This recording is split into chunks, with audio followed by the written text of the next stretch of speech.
샬롬. 5월 27일 이슬기도신 여러분 환영합니다. 우리 암송하고 시작합니다. 고린도전서 12장 31절입니다. 너희는 더욱 큰 은사를 사모하라. 내가 또한 가장 좋은 길을 너희에게 보이리라. 한 번 더 합시다. 너희는 더욱 큰 은사를 사모하라. 내가 또한 가장 좋은 길을 너희에게 보이리라. 아멘. 오늘은 열왕기하 7에서 9장입니다. 한 장씩 같이 한번 살펴보겠습니다. 7장입니다. 아람의 포위로 기근이 극심하던 사마리아. 이 성문 밖 나병 환자 4명이 우리가 어찌하여 여기 앉아서 죽기를 기다리랴 하며 적진으로 향합니다. 그런데 하나님이 이미 아람 군대로 병거 소리와 큰 군대의 소리를 듣게 하셔서 그들이 도망쳐 버린 뒤였고, 텅 빈 진영에서 웬 떡이야 이렇게 풍요를 발견한 나병 환자들은 스스로 멈추며 오늘은 아름다운 소식이 있는 날이거늘 우리가 침묵하고 있도다라고 고백을 하잖아요. 이 외침은 엘리사의 예언이 말씀대로 성취되는 통로가 되며 하나님의 구원이 결단하는 자를 통해 세상에 전해짐을 보여주고 있습니다. 8장입니다. 7년 기근을 피해 블레셋으로 피신했다가 돌아온 여인이 왕에게 재산 반환을 호소하러 간 바로 그날, 왕은 마침 게하시에게 엘리사의 이야기를 듣고 있었습니다. 이 절묘한 만남은 우연이 아닌 하나님의 섭리입니다. 한편 엘리사는 다메섹에서 하사엘이 아람 왕이 되어 이스라엘에 재앙을 가져올 것을 알고 울었으며, 유다는 아합 집안과의 혼인으로 얽혀 악을 행하는 왕들의 시대로 접어들죠. 말씀의 성취와 인간의 선택이 역사 안에서 계속 이렇게 맞물려 가게 됩니다. 9장입니다. 엘리사가 보낸 선지자의 청년이 예후에게 기름을 부어 이스라엘 왕으로 세우고 아합 집안에 대한 심판을 선포합니다. 예후는 즉시 행동하여 이스라엘에서 요람을 사살하고 아하시야도 죽이며 이세벨은 창에서 내던져져 개들에게 먹히는 비참한 최후를 맞이합니다. 수십 년 전 엘리야를 통해 선포된 말씀이 그대로 이루어지는 장면으로 하나님의 심판은 더딜지라도 반드시 성취되는 것을 보여줍니다. 오늘은 7장 1에서 9절을 중심으로 해서 아름다운 소식이 있는 날이라는 제목으로 말씀을 전하겠습니다. 사마리아 성은 아람의 포위 속에서 이 죽음의 그림자가 내려앉아 있었습니다. 나귀머리 하나가 은 80세겔에 팔릴 만큼 참혹한 기근이 성 전체를 짓누르고 있었고, 사람들은 거기서 살아남기 위해 차마 입에 담기 어려운 일들까지 벌이고 있었습니다. 하나님의 사람 엘리사가 내일 이맘때에 사마리아 성문에서 고운 밀가루 한 스아를 한 세겔로 매매하리라고 선포를 했지만 왕의 장관은 코웃음을 쳤죠. 여호와께서 하늘에 창을 내신들 어찌 이런 일이 있겠냐. 극한의 절망은 하나님의 말씀조차 귀에 들어오지 않게 만듭니다. 그러나 하나님은 바로 그 절망의 한가운데서 가장 예상치 못한 방식으로 일하기 시작하십니다. 그 성문 어귀에 4명의 나병 환자들이 있었습니다. 율법에 따라 공동체 안에 들어갈 수가 없었잖아요. 전쟁으로 포위된 성 밖에서도 살아남을 수 없는 처지였습니다. 다시 말해 어디에도 속하지 못하는, 이 존재 자체가 경계선 위에 놓여 있는 사람들이었던 것이죠. 그래서 그들이 내린 결론은 단순했습니다. 야, 어떻게 우리가 여기서 앉아서 죽겠냐? 가도 죽고 머물러도 죽는다면 차라리 움직이자 이거였잖아요. 이것은 여러분, 이게 뭐 대단한 신앙 고백 같습니까? 아니잖아요. 선택지가 없는 자들의 마지막 한 걸음인 것이죠. 그런데 하나님은 그런 걸음, 바로 그 한 걸음을 사용을 하십니다. 그들이 두려움을 안고 적진을 향해 발걸음을 옮기던 그 시각, 하나님의 입장에서는 이미 싸움을 끝내놓고 계셨죠.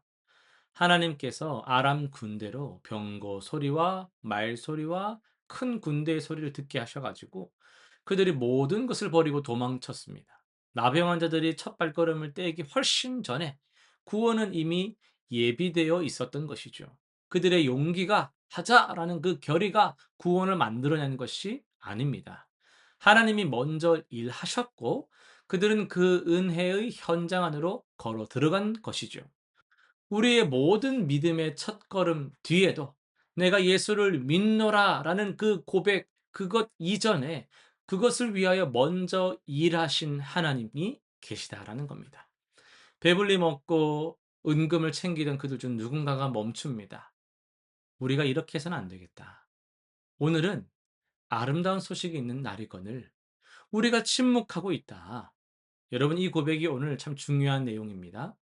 아름다운 소식, 히브리어 원어로 보면 베소라 토바입니다. 이 단어는 신약에서 유앙겔리온, 복음을 가리키는 헬라어 단어, 유앙겔리온의 구약적인 뿌리가 되는 개념이거든요. 단순한 정보 전달이 아닌 절망 속에서 이 삶의 문을 열어주는 소식을 뜻하는 거죠. 나병 환자들은 자신들이 발견한 것이 자신만을 위한 행운이 아님을 알았습니다. 성 안에는 지금도 굶어 죽어가는 사람들이 있었고, 이 소식은 반드시 전해져야 했습니다. 그들은 침묵을 죄로 보았습니다. 만일 밝은 아침까지 기다리면 벌이 우리에게 미칠지니. 그러니까 알고도 전하지 않는 것은 단순한 태만이 아닙니다. 그것은 죽어가는 사람을 외면하는 일과 같은 것이죠. 이 나병 환자들의 이야기는 수백 년 뒤에 완성될 이야기의 그림자입니다.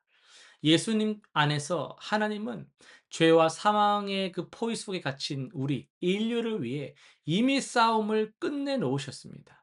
십자가에서 죄가 용서받았고 부활로 죽음의 권세가 무너졌습니다. 나병 환자들이 텅 빈 진영을 발견했을 때 그 풍요는 그들의 힘으로 얻은 것이 아니었잖아요. 이미 이루어진 승리 안으로 걸어 들어간 것처럼 우리도 예수님이 이루어 놓으신 구원 안으로 믿음으로 들어가는 겁니다. 이 복음은 자격 있는 자들에게 먼저 주어지는 것이 아닙니다. 어디에도 속하지 못하고 경계선 밖으로 밀려난 자들, 상처받고 소외된 자들을 통해 이 소식은 세상으로 퍼져나간 것이죠. 우리는 지금 이 아름다운 소식 안에 있습니다. 먹고 마시며 은혜를 누리고 있습니다. 그런데 오늘 이 본문이 우리에게 묻습니다. 우리는 지금 침묵하고 있지 않습니까? 내 가족, 내 이웃, 매일 마주치는 그 얼굴들 중에 아직까지 예수 그리스도에 관하여 믿지 않는 자들이 있다면, 그리고 우리가 그것을 알면서도 저 사람 아직 예수 믿지 않아. 저 사람에게 복음이 필요해. 저 사람에게 예수님이 필요해라는 걸 알면서도 그저 할 수 있는 말, 좋은 말, 편한 말로만 침묵하고 있다면 나병 환자들의 말이 여러분을 향한 말이 되는 것이죠. 우리를 향한 말이 되는 겁니다. 오늘 우리가 해야 할 일은 많지 않습니다. 분명합니다. 단순합니다. 나병 환자들처럼 일어나서 생명, 예수 그리스도를 전하는 것입니다. 우리 실천사항 세 가지 한번 정해 볼 텐데요. 첫 번째는요. 오늘 하루 내가 전해야 할 한 사람의 이름을 한 사람만 합시다. 한 사람의 이름을 마음에 품고 그를 위해 구체적으로 한번 기도해 보시길 바랍니다.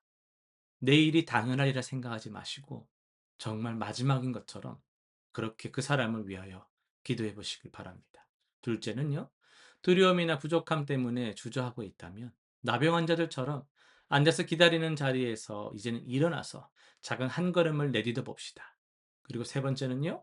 오늘 말씀 안에서 받은 은혜를 침묵하면 오늘 혼자 누리는 것이 아니라 기관에서 가까운 지체 성도들과 나누면서 아름다운 소식이 계속 흘러갈 수 있도록 하시기를 바랍니다. 기도하고 마치겠습니다. 하나님 아버지, 우리에게 아름다운 소식을 전해주심에 감사드립니다. 우리의 어떠함이 있기도 전에 하나님의 은혜가 먼저 있었음을 우리가 믿습니다.